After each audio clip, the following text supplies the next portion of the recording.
Now, I know that many of my young audience would like to know exactly, as an investor, what are you looking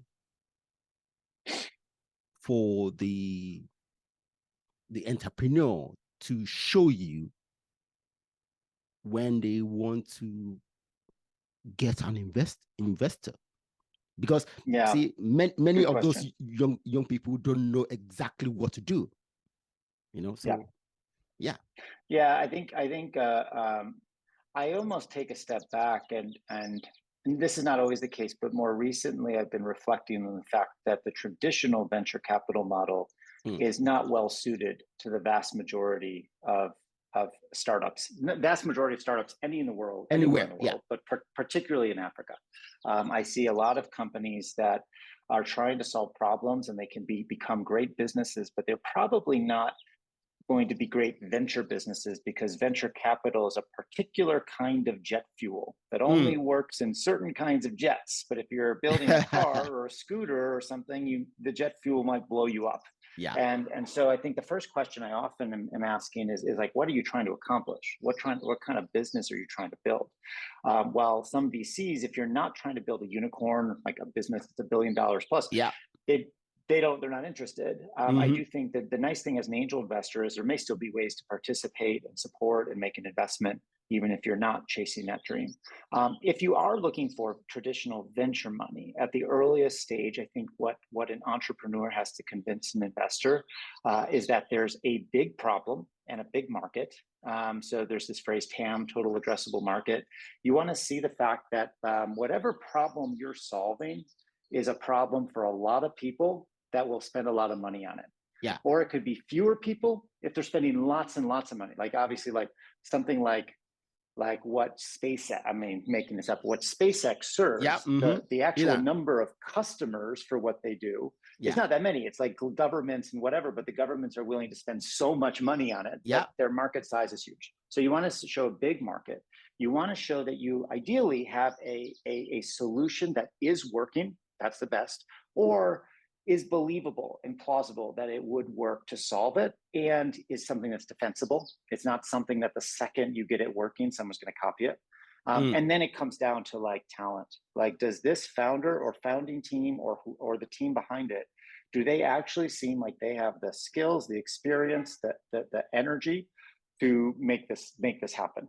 Yeah. And I think like in the earliest stages, if you can get market to work with defensible solution to work with a strong team, that's a great start. And that's what you want to almost hone in as much as possible in the Great. early pitches.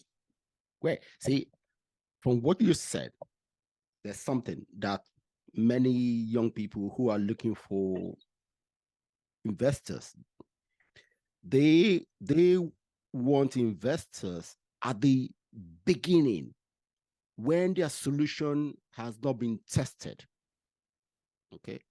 I usually tell them, hey, first make a model. Doesn't matter how small it is, test it. Okay. If it works, then you're looking for investment to rev it up. Well, Yep. you are an investor. Please tell my audience exactly what happens in that space. What way as you're raising money and as you're starting to grow? Yeah. Now, I mean, tell them, would they get investors at the beginning when their solutions has not been tested, or would they get investors when their solutions Yeah. shows promise? There's no question it is far better to wait until your solution shows promise. And what I'm often advising entrepreneurs is to try to bootstrap as long as possible. Bootstrapping simply means like don't take outside money. Yeah. Figure out a way to earn enough revenue or use your savings or use credit cards. Very dangerous, and less of those here than in the US. But I think that there's a tendency, I think, popularized in like startup accelerators and things like that, to come up with an idea, make a pitch deck, and go try to get money. And I actually think that occasionally that works for entrepreneurs, but generally your best bet is to focus on the problem, work on building something, work on getting paid and making the ends meet for as long as possible to get as many proof points, de-risk your business as much as possible, and then only ever go try to raise money if you're really confident you've got something that works, that you know that you know exactly how bringing in money will not just let you stay alive longer, but genuinely serve your ability to invest in growth and success. Only then do you bring money. Now, look, most founders don't do that because there's a reality, which is like building a company does cost money. And most people don't have lots and lots of cash lying around to do things. So I'm very mindful of the risks.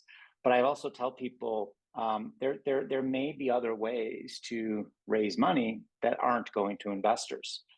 There's ways where you can essentially get paid to build a solution or build a product for a particular customer along the way. So rather than you investing in building the product, you go to, I don't know, Equity Bank or Safaricom or something, and they want something built, and you actually, they build pay it for you them. almost pay you to build it, and then you take the thing and you figure out how to turn it into a business. There's ways where you can use consulting resources. So you actually go out and you offer up your advisory services and time and energy to go consult and get paid in a way that you're also learning, but then you can put the money back into the business. There's also very lean ways to build a business that don't go to immediately a lot of fixed costs and a lot of burn. So I think there's a lot of opportunity to think about like short-term consultants and specialists in particular areas rather than, let's say, hiring a full-time marketing person or designer or software engineer. There's a lot more options available. So I like that you asked that, and I think that staying away from money as long as possible is what I generally recommend. Good.